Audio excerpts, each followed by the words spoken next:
Shalom, everybody. Welcome back to the Baal HaSulam's Matan Torah with commentary by Rebbe Avraham Morechai Gottlieb. We'll be referring to, as always, the Rebbe Shlita. We're on the top of page 130 in section 29. This should be our last class in the actual text.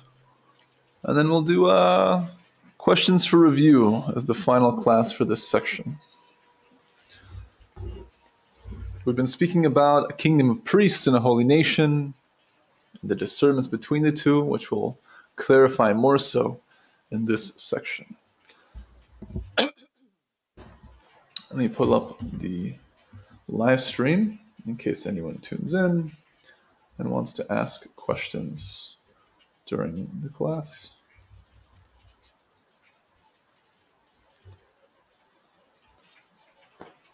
All right.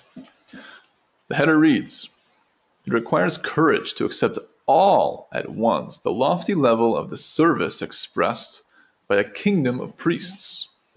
Nonetheless, God warned Moshe not to restrain himself, but to disclose all the service that is required. Also, Moshe was told just say the words, quote, a holy nation, without making explicit the tremendous reward that this implies, so as not to tempt the people of Israel from taking on spiritual work for the pleasure of its great reward." Begins the Baal HaSulam. These are the explanations voiced by our sages in clarifying the verse's ending, quote, "These are the words that you will speak to the children of Israel," as said in Exodus 19:6. They interpreted the precise wording, "these are the words," as no more and no less. Lo yoter velo pachot. This raises a difficulty. From where can you get the idea that Moshe Rabbeinu, Moses, our teacher, would add or subtract from the words of God to the extent that God had to warn him about it? We have found nothing like this in the entire Torah.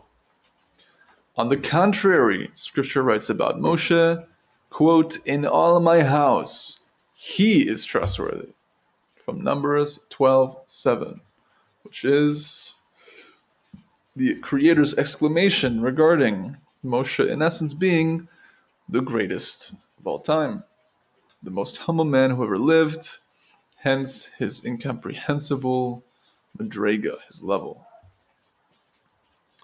As in Judaism, we measure greatness based on our humility and our ability to give to the other, and the awareness we have of self being the awareness of our will to receive ourselves alone.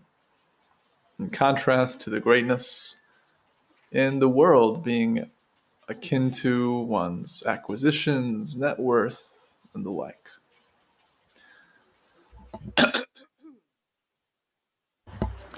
But from what we have said, it is well understood that regarding the final character of spiritual service, as clarified in the words, a kingdom of priests, which is the final definition of, and love your fellow as yourself, v'ahavta l'reacha kamocha, it was indeed conceivable for Moshe to consider restraining himself so as not to disclose all at once, in a grand manner, this high level of the form of the service.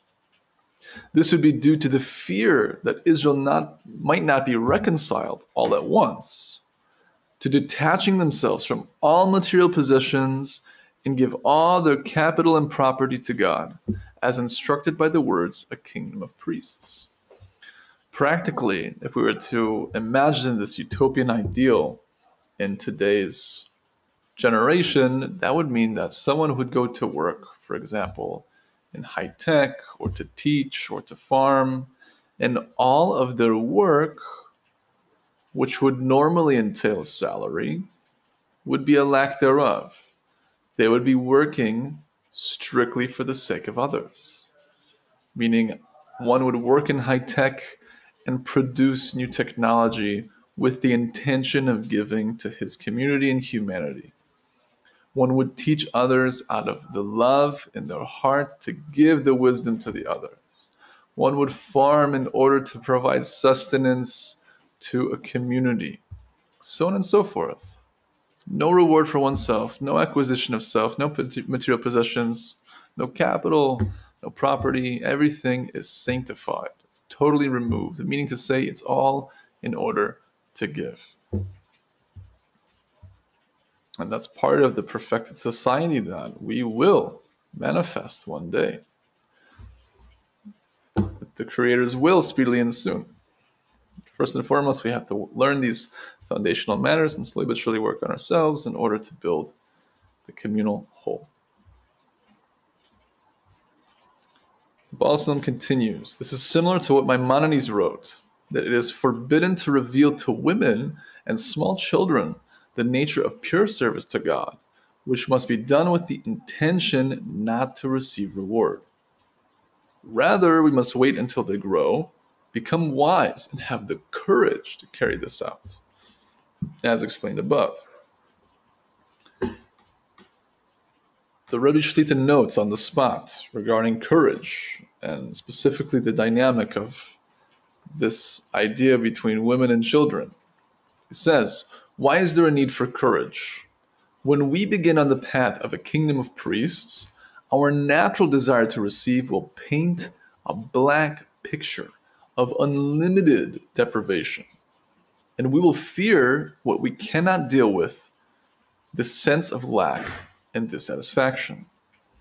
Because, as we are taught, our Homer, the raw material that makes up all of creation, man being the center of creation, is the will to receive for oneself alone. More specifically, the will to receive. But we were born with the will to receive for oneself alone, and we develop our desires to eventually get to the highest level, which we'll speak about again, being the desire to receive in order to give. Because our will to receive never goes away. It's our chomer. It's the essence of who we are. Our job is to slowly refine ourselves in order that we can receive properly, that we can receive altruistically in order to give. But that's the purpose of creation. We're also speaking here about the tikkun, the correction of creation. We'll get more into that.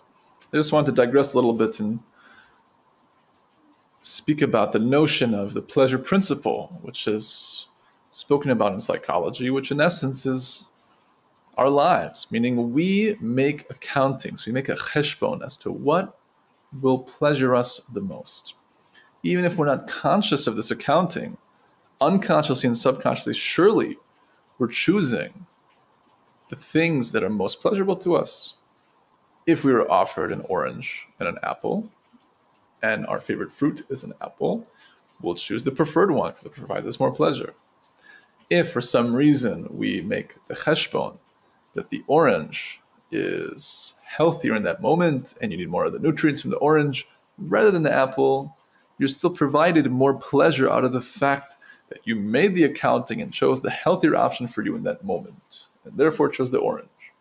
The layers and sensitivities of our will to receive is infinitely deep.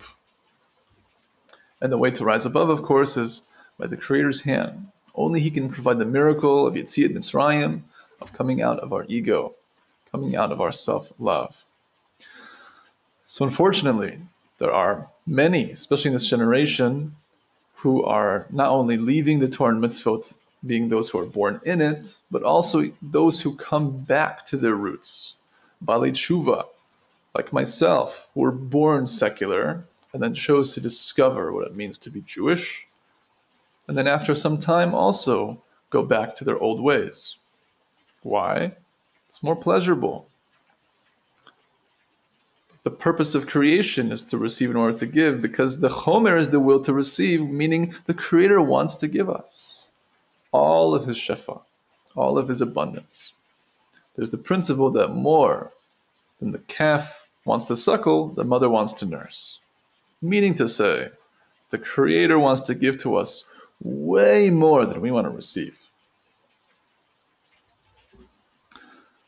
So if someone comes into the Torah and the mitzvot, and they start learning in a seminary or yeshiva or the like, And the only thing they're exposed to is the body of the Torah. Depending on their soul, they might sense a great lack and a great dryness. And they'll judge Judaism in their lives based on this parameter of the dryness and surface level of Torah that they understand through that learning.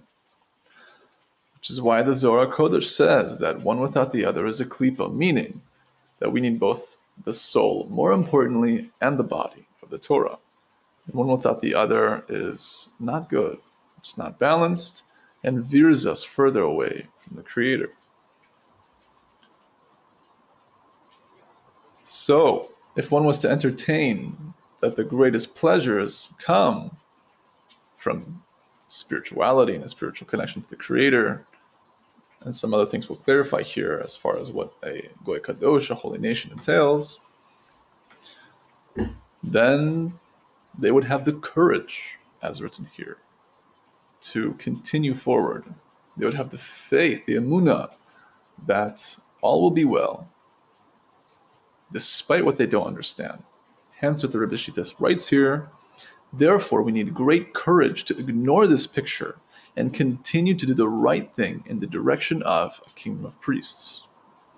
At this stage, we are still referred to as women and small children, for this is a code name for someone of any sex or any age without the required courage, meaning without the necessary strength of Hamuna, of faith that allows one to rise above their own understanding and say, this is the best possible thing for me because this is what the Creator wants, even if I don't understand it, if I don't feel it, I'm going to do it anyways.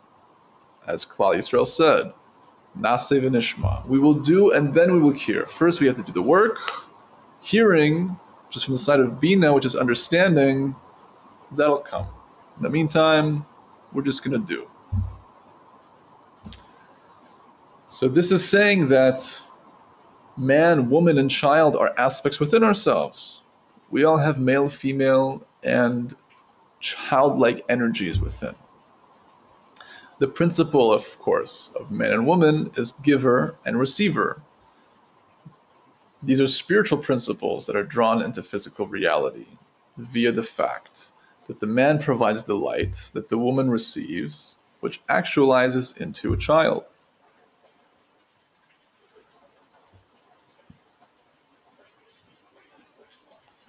That's not to say that women are more often than not much more giving than men.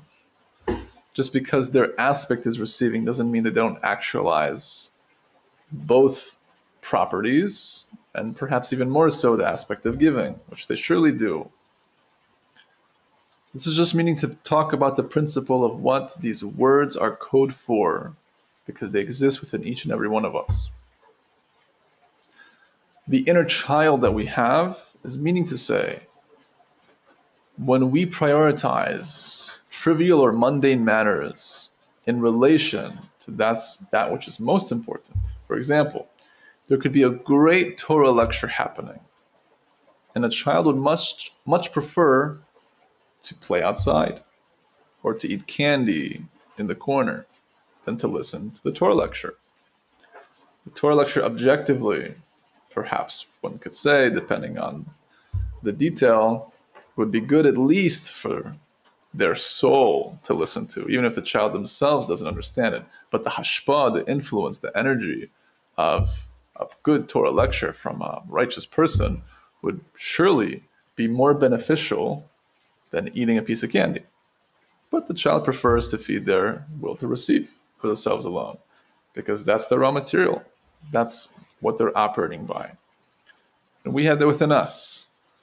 Also, often we constantly choose, speaking for myself, trivial matters in relation to the most important matters of Torah, mitzvot, and kind deeds. We choose other trivial nonsense to serve ourselves. That is the child within. So those who are operating in the state of consciousness of child, meaning prioritizing trivial matters, or woman being prioritizing to receive for oneself alone as well, then the Torah is not revealed to that person. Specifically, the true Torah of working in order to rise to the level of giving to give, of altruism, which requires great courage, as we learn here. The Rebbe Shita continues, a distinction must be made between the spiritual work of faith and the light of faith. There's avodah, the work, and there's the or, which is the experience or the reward, so to speak, from the work. We work in order to get the paycheck. Whatever the job is, the work is the avodah, and the paycheck is the or, it's the light, it's the pleasure that we seek. The work of faith without light is done out of self-coercion and requires courage. That is, the strength to follow a path beyond one's understanding. Because if you were told that you must do a particular job for even a short amount of time, let alone for hours a day, for free, the will to receive will fight us back every time. So to have the courage to rise above our understanding and say, it doesn't make sense for me to do this thing for free, to do this thing for the other when I have better things to do to serve myself. So to rise up, to elevate above this ego, that requires great courage, which is also dependent on receiving the courage from Siyata D'Shmaya, from heavenly assistance from the Creator. And that Siyata D'Shmaya can manifest by a community, having a tzibur, a kehila. The same way child, woman, and man are all aspects within us, so too the community of desires that exists within each and every person also has the aspects, as the Tanya HaKodesh says, Tzadik, Benoni, and Rasha, the righteous, the middleman, the in-betweener, so to speak, and the wicked. And this is what a tzibur is. A tzibur is actually an acronym, says a great sage of recent times. I forget the rabbi's name, but he says that tzibur is an acronym for Tzadik, Benoni, Rasha. So the same way we have man and woman and child within, so too we have Tzadik, Benoni, and Rasha within. But having a real tzibur that also confides in these teachings and this understanding of needing to rise above the ego, this also helps provide courage and helps provide strength to rise above our desire.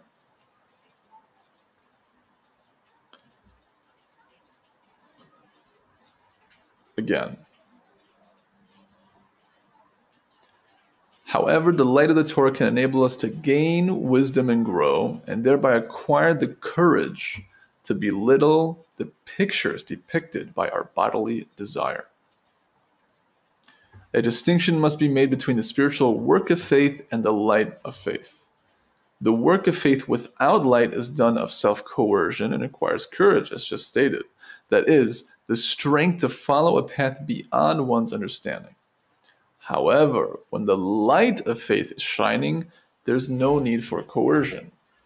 Because when we feel the great pleasure that is the light, then we know what we're working for.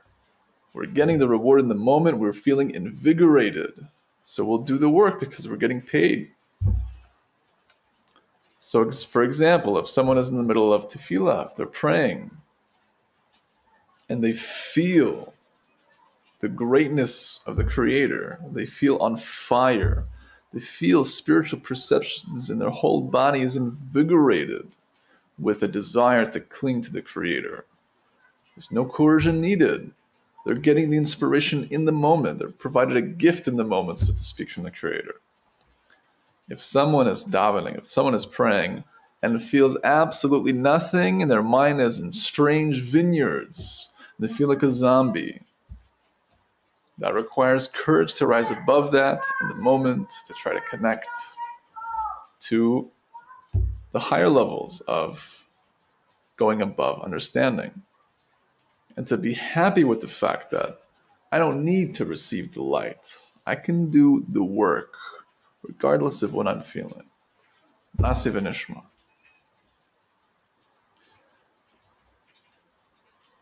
So the Rebbe Shita clarifies here, apparently a kingdom of priests refers to the work of faith, which is corresponding to or the chasadim, the light of loving kindness, or giving to give, the state of bina, while a holy nation refers to the light of faith, or Hamuna.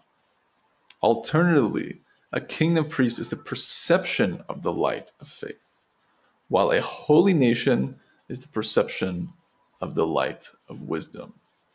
And the second interpretation seems preferable. What's the difference between light of faith, or Hamuna, and the light of wisdom, or the Chokhmah? The light of faith, or the light of giving, is the pleasure of the service itself. To give to the other, that in itself is the reward. The Chokhmah is actually a tangible experience of the Creator, of being invigorated with great spiritual pleasures, of being one with Him, however relative that may be at different steps in our progression. The light of faith, which is the level of Bina, is the tikkun of creation. That's the majority of our lives in terms of what we are trying to get to and actualize.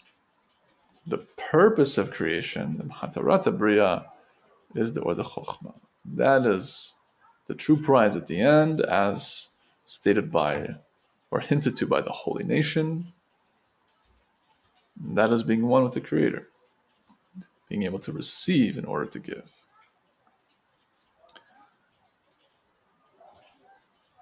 So the Baal HaSulam continues. Therefore, God gave Moshe the above warning, no less. Meaning, don't restrain yourself, but rather spread before them the true character of the work in all the lofty, grand scope expressed in the words, kingdom of priests. The true character of the work as opposed to the reward. Explain all the work, but keep the rewards simple. Why? He continues, and similarly, regarding the reward that is defined in the words, a holy nation, Moshe might have considered being explicit and elaborating further about the pleasantness and lofty delight hidden within the experience of cleaving to God. He might have done this in order to prepare them and attract them so that they would be accepting and agree to this enormous extreme of completely detaching themselves from any worldly possessions, as do priests. So therefore he received the warning, no more. Just say the words, a holy nation, and don't make explicit the giving of the reward that is included in these words. Why? The reason for this. If he had revealed to them the wondrous, extreme quality that is the essential nature of the reward, then of necessity they would get confused and take on his spiritual work in order to attain this good reward for themselves. This would be considered working for themselves and self-love. As the Rebbe Shita clarifies in simple words, this is the level of giving in order to receive. And thus, all their intention would be distorted as explained above. Section 13. So we see that regarding the high degree of the form of the work expressed in the words, a kingdom of priests, he was told to say no less, meaning clarify all the work and all the matters. And regarding the implicit degree of the reward expressed in the words, a holy nation, he was told to say no more. Because if they know what the incomprehensible pleasures of being one with the Creator entails, then all of their actions will be only in order to receive this great delight, and this confusion will actually veer them from attaining that purpose, So keep it vague, keep it simple, focus on the work. So too, we see this in stories of tzaddikim.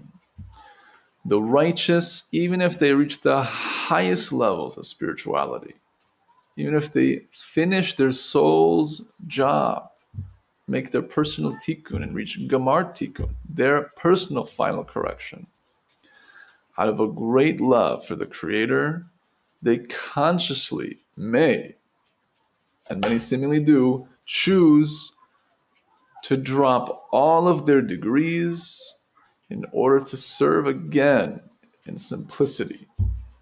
They prefer to work for the Creator in Hamuna, being above understanding, as opposed to existing in a constant state of consciousness of being totally unified with the Creator, which is a great, incomprehensible pleasure.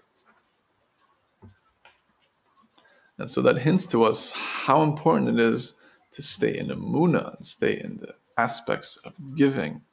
And even when we can receive altruistically, that preferring to choose the giving and the Hamuna, that is the ideal.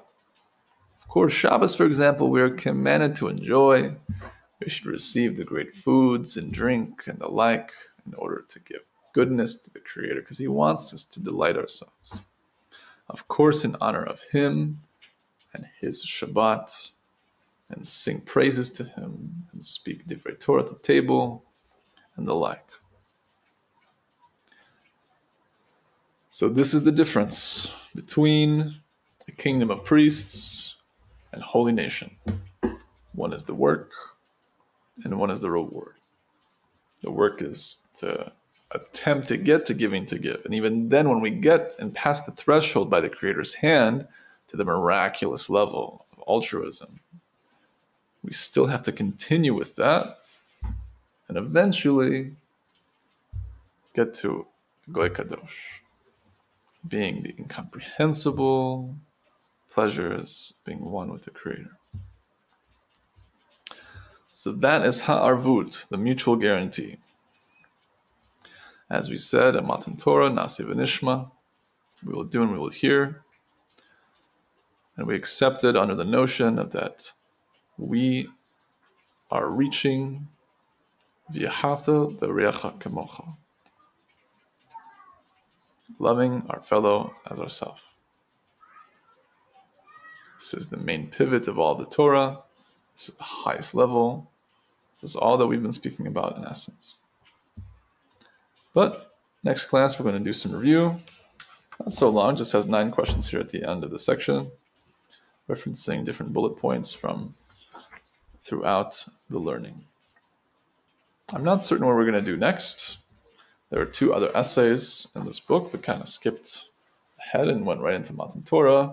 But there's 2 other beautiful essays in this work that we can read through. Or it might be good to jump to the Rebbe Shlita's essays in the back, Insights for Living the Kabbalah, and have a separate series.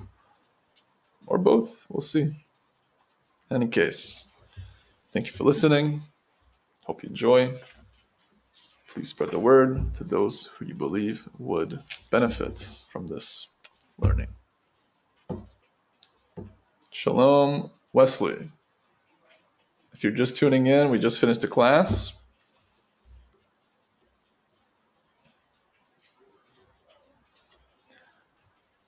It is a Hebrew channel, but we have these English classes by myself for the Baal HaSulam's Matan Torah. And there are other English translations as well. You are a man of the earth, you say, as we all are. We are all pieces of Adam Harishon. We're all pieces of the soul that was the first man. And the world was made for Adam. Therefore, the world was made for each and every one of us. We are infinitely special. We have a nefesh elokis, a holy soul that the Creator bestowed upon us, which is a chelik elokai mimal. It's a heavenly portion on high.